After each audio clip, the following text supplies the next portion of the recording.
Donc, comme je te l'ai indiqué tout à l'heure, on est là réunis pour préparer la semaine Réussir sans attendre. Donc, tout au long de cette semaine, il va y avoir des petites capsules sur la présentation de dispositifs qui permet la levée des obstacles à l'emploi, pardon. Ce matin, c'était la question de la garde d'enfants.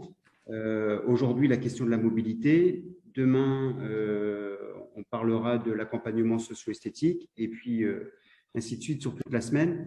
Donc, on souhaitait que tu puisses en quelques mots, j'allais dire, nous présenter le dispositif Mobile Email et en quoi la question de la mobilité peut permettre effectivement cette levée des obstacles à l'emploi. Donc, je te laisse la parole, Fouad, sur la présentation du dispositif Mobile Email. Qu'est-ce que c'est, qui est concerné, et puis surtout si je puis dire, les critères d'éligibilité pour pouvoir disposer du dispositif. Voilà. D'accord. Merci Olivier, tout d'abord de m'avoir invité. Donc, Mobile Email, qu'est-ce que c'est? C'est simplement une plateforme de mobilité. Avant tout, pour vraiment bien expliquer, il faut savoir qu'une personne sur 4 a déjà renoncé à un emploi ou une formation, faute de pouvoir s'y rendre. On se rend compte tout simplement que sur le terrain, lorsqu'on propose à une personne une offre d'emploi ou une formation qui lui conviendrait, la personne n'est pas en capacité de se rendre. Parce qu'il faut savoir que la mobilité, c'est vraiment une capacité. De là, il y a eu une analyse par la MEL, Métropole européenne de Lille, qui a décidé de mettre en place une plateforme mobilité. Donc, la plateforme mobilité, qu'est-ce que c'est? C'est le dispositif Mobile Email. C'est le nom de la plateforme de mobilité. On a pour objectif d'accompagner des personnes qui rencontrent des freins, donc qui subissent concrètement leur déplacement, leur mobilité. Alors que normalement, la mobilité, c'est une liberté. Tout le monde a le droit de se déplacer librement. Et pour pouvoir se déplacer librement, dans un premier temps, faut être en capacité de le faire. L'utilisation des transports en commun, ce n'est pas donné à tout le monde. Vous avez aussi donc tout ce qui est utilisation. Quand je parle utilisation de transports en commun, je parle généralement de carte passe-passe, mise en place d'abonnements, accès à la tarification sociale. Qu'est-ce que c'est que la tarification sociale? La création de la carte passe-passe. Comment on fait pour la créer? Combien ça coûte? Tout ça, la MEL a décidé de déployer 3 conseillers mobilité qui sont répartis sur tout le territoire de la MEL. Chaque conseiller se voit définir un champ, un périmètre d'intervention. Donc, il faut savoir que moi, j'interviens essentiellement sur le versant nord-ouest, donc Tourcoing, Roubaix, mais également le Valais de la Lys, allant jusqu'à Armentières, donc Comines, Halluin, etc., etc. J'ai 2 collègues à moi qui sont déployés sur le restant de la MEL et on a vocation à travailler avec les professionnels lorsqu'ils rencontrent, lorsque leur public qu'ils accompagnent rencontre des freins en lien avec la mobilité. Donc, ça va être simplement, je ne suis pas en capacité de me rendre sur mon centre de formation, ou quels sont les moyens ou les modes de transport qui existent sur la MEL pour pouvoir me déplacer. Donc là, le conseiller prend contact avec la personne parce que le prescripteur aura orienté au fait une feuille de prescription avec les coordonnées du bénéficiaire. On prend contact avec la personne et on fixe un rendez-vous. Et on va lever le frein. C'est-à-dire qu'on va mettre en place un parcours d'accompagnement jusqu'à que la personne soit en capacité. Si c'est l'utilisation des transports en commun, ça va être du terrain. Concrètement, ça va être la création de la carte passe-passe, la mise en place d'un abonnement à tarification sociale et le terrain. Le terrain, qu'est-ce que c'est? C'est de la formation à la mobilité. Ça va être de la formation tout simplement sur l'utilisation des distributeurs de tickets, comment ça marche, comment on fait pour recharger sa carte passe-passe, comment on fait pour, quelles sont les bonnes règles à pratiquer pour utiliser les transports en commun. Je laisse descendre avant de monter, je cède mon siège aux personnes handicapées et aux femmes enceintes, etc., etc. Ça va être également le fait de rassurer les personnes sur l'utilisation du transport en commun. Étant donné qu'on vit quand même si je peux me permettre, un après-crise, donc en lien toujours avec la Covid, etc. Les mentalités, ils ont évolué, voire changé. Beaucoup de personnes pensent que les transports sont une zone de transmission de microbes, alors que non. Concrètement, il n'y a aucune étude qui prouve que les transports, c'est un nid à microbes, etc., etc.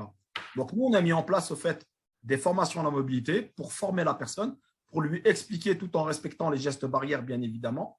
Voilà comment ça se passe. Et on remet même des poignées qui servent justement à la personne. C'est ce qu'on appelle des poignées safe. C'est des poignées qui lui permettent de ne pas toucher, au fait, les barres, de se maintenir dans le métro. Donc, tout ça, c'est des règles de sécurité qu'on a mis en place, qu'on a décidé de faire profiter tous les bénéficiaires qu'on accompagne. D'accord. C'est très concret. Vous avez pensé à tout. Donc, et au-delà de la question des moyens financiers, la carte passe-passe, combien ça va coûter, au-delà de la tarification des moyens, en fait, tu disais que vous accompagnez donc le public en lien avec les professionnels, bien évidemment. En fait, si j'essaie d'être concret, si la personne ça n'est pas un souci de moyens, mais si on est plutôt, par exemple, concerné par une personne qui ne saurait pas lire et qui ne pourrait pas identifier l'endroit où elle doit s'arrêter pour se rendre sur son lieu de travail, là aussi, vous accompagnez. C'est-à-dire, exactement. D'accord.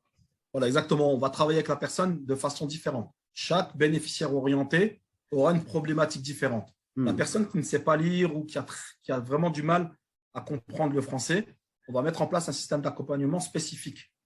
C'est-à-dire qu'on va faire avec elle du terrain. C'est-à-dire qu'on va la prendre en charge, on va se donner un rendez-vous là où elle est en capacité de repérer. Imaginons qu'elle me dise, voilà, je connais que la gare Lille-Flandre et je dois aller à Tourcoing-Centre.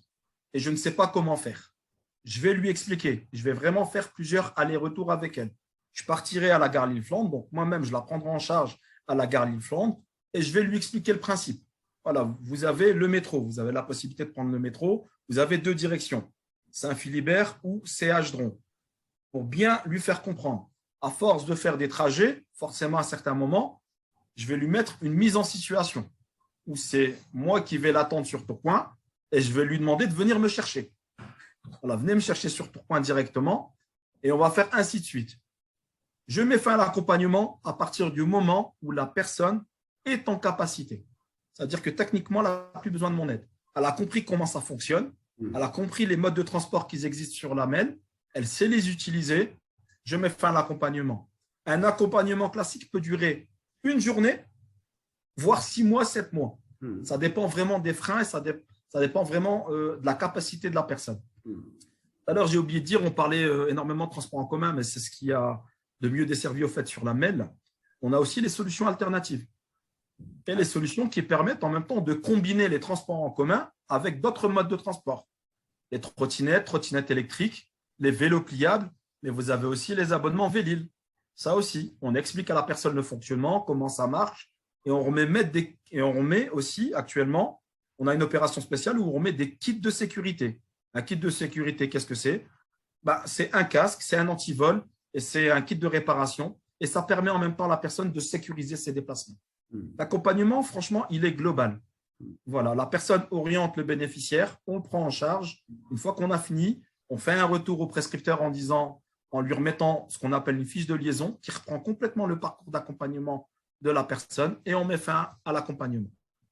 Super.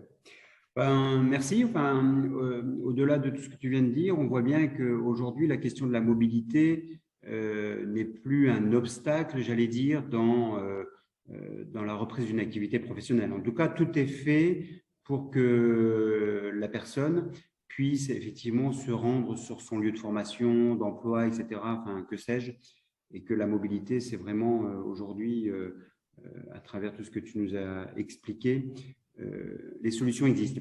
La première fois qu'on a échangé, toi et moi, c'était il y a à peu près 2 ans. Hein. Donc aujourd'hui, 2 ans après, enfin moi j'ai vu maintenant qu'il y avait un site qui existait, que vraiment vous étiez déployé sur tout le territoire. Et 2 ans après, si il fallait qu'on fasse un bilan sur, alors je ne veux pas dire l'expérimentation parce que c'est plus une expérimentation, mais en tout cas aujourd'hui, on voit bien que ça a répondu à un vrai besoin. C'est ça, exactement. Vous savez, à partir du moment où les personnes ont des difficultés, là, c'est le professionnel, lorsqu'il va recevoir la personne face à lui, qui va faire son diagnostic, c'est lui la porte d'entrée. C'est lui vraiment qui va s'apercevoir que s'il y a un besoin de mobilité, un terme de besoin de mobilité, comme un besoin de logement, etc., etc. Tant qu'on a besoin, en fait, tant qu'il y aura des problématiques en lien avec la mobilité, ben, il y aura forcément besoin de professionnels comme nous pour les accompagner. Si on fait le bilan un petit peu sur les 2 ans, on s'est très bien implanté, on a très bien communiqué au niveau de l'information. Nous sommes énormément sollicités par énormément de partenaires sur Lille, sur Roubaix, sur Tourcoing, mais également sur les web, également sur le Valais de la Lys. Forcément, les territoires sont différents, donc les interventions sont également différentes. D'un territoire à un autre, ça change énormément, mais en espérant que, voilà, là, pour l'instant, on est sur une bonne ligne droite. On a bien démarré en espérant qu'on continue. On espère avoir du renfort d'ici là. Donc, c'est en cours. Donc, il y a bientôt un 4e conseiller qui va arriver. Donc, que du bonheur, au fait. Que du bonheur pour nous. Merci beaucoup, Fouad. Et alors, peut-être pour terminer, donc, on a bien entendu que tout ça se faisait aussi sur, j'allais dire, en accompagnement avec les prescripteurs, mais on peut retrouver toutes ces infos sur un site, sur le site www.mobilimel.fr, où vous avez la plateforme est expliquée. Vous avez aussi la possibilité de l'utiliser. Donc, vous, en tant que professionnel, pour retrouver toutes les informations et toutes les solutions de mobilité qui existent sur le territoire de la MEL. Donc, l'idée première, en mettant en place au fait, ce site Internet, c'était vraiment de permettre au fait, aux bénéficiaires, mais également aux professionnels, de retrouver toute l'information en termes de mobilité.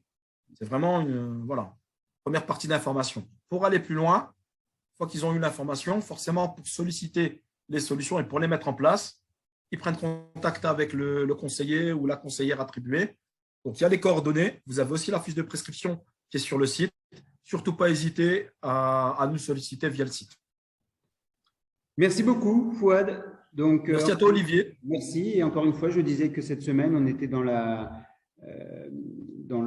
les prémices de la semaine des réussites avec chaque jour une capsule différente. Ce matin sur la garde d'enfants, demain sur la mobilité et après-demain sur l'accompagnement socio-esthétique, etc. avec la cravate solidaire et le CISA. Voilà. Merci, Fouad. À très bientôt. À bientôt, Olivier. Merci. Au revoir. Au revoir.